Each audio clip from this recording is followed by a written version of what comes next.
Hello बच्चों, चलिए प्रश्न को समझते हैं। आपके सामने प्रश्न है कि ketone R C double bond R, जहां आर बराबर आर वन डैश एल्किल समूह दे रखा है आपको कि एक चरण में प्राप्त किया जा सकता है। तो आपको बोलना है कि प्राथमिक एल्कोहल के उपचयन से, सेकंड है एस्टर के जल अपघटन से, थर्ड विकल्प है द्वितीयक एल्कोहल के उपचयन से, चौथा विकल्प है एसिड हैलाइड की एल्कोहल के साथ अभिक्रिया से।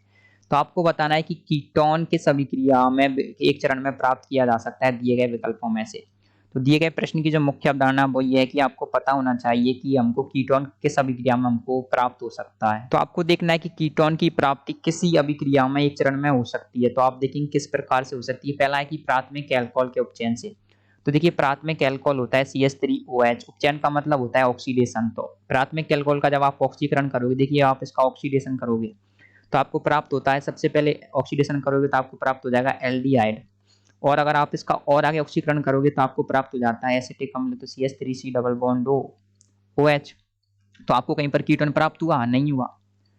सेकंड विकल्प दे रखा है आपको भाई कि एस्टर का जल अपघटन कर दो। एस्टर का सामान्य एस्टर का सूत्र होता है आपके CH3C डबल बॉन्ड OC2H5। जब आप इसका जल अपघटन कराएंगे, देखिए मान लीजिए मैं इसके साथ जल अपघटन कराऊंगा HOH, तो मुझे यहाँ पर क्या क्या प्राप्त हो जाएगा? एक तो प्राप्त हो जाएगा अम्ल CH3C डबल OH, और एक प्राप्त हो जाएगा अल्कोहल। आपको कहीं पर, आप बताइए कहीं पर कीटोन प्राप्त हुआ? नहीं हुआ। सी विकल्प दे रखा है कि द्वितीयक एल्कोहल के उपचयन से। तो उपचयन का मतलब होता है ऑक्सीडेशन। तो देखिए 1 2 3 मेरे पास है द्वितीयक एल्कोहल यहाँ पर OH कुछ इस प्रकार का।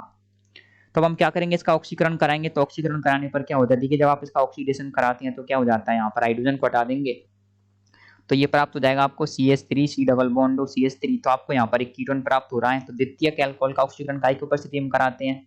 या तो आप कॉपर ले लीजिए, देखिए आप कॉपर ले सकते हैं, यहाँ पर कॉपर ले सकते हैं या फिर सिल्वर ले सकते हैं। इसकी स्थिति में जब आप क्या कराएंगे, ऑक्सीकरण कराते हैं तो आपको क्या प्राप्त हो जाता है, CH3C डबल बॉन्ड CH3 एक कीटोन प्राप्त हो जाता है। तो हमारे प्रश्न का उत्तर क्या आ सकता है, विकल्प सी आ सकता है। तो एक बार विकल्प डी को और देखते हैं, विकल्प डी क्या कहना चाह रहा है। देखिए विकल्प डी में कह रहे हैं कि एसिड हैलाइड की अल्कोहल के साथ अभिक्रिया। तो एसिड हैलाइड होता है आपके CH3C डबल बॉन्ड Cl, इसकी रिएक्शन कराएंगे आप ROH के साथ में, अल्कोहल के साथ में, तो क्या हो जाएगा HCl को अलग कर देंगे आप। तो यहाँ पर आपको तो एस्टर प्राप्त हो जाएगा CH3C डबल बॉन्ड OR, और साथ में HCl। तो आपको यहाँ पर भी कीटोन प्राप्त नहीं हो रहा। हमको यहाँ पर कीटोन दिए गए विकल्पों में से केवल विकल्प सी में प्राप्त हो रहा है। तो हमारे प्रश्न का जो सही उत्तर आएगा वो आएगा विकल्प सी, द्वितीयक एल्कोहल के उपचयन से आपको कीटोन प्राप्त होता है। तो आशा करते हैं आपको प्रश्न का उत्तर समझ आया होगा। धन्यवाद।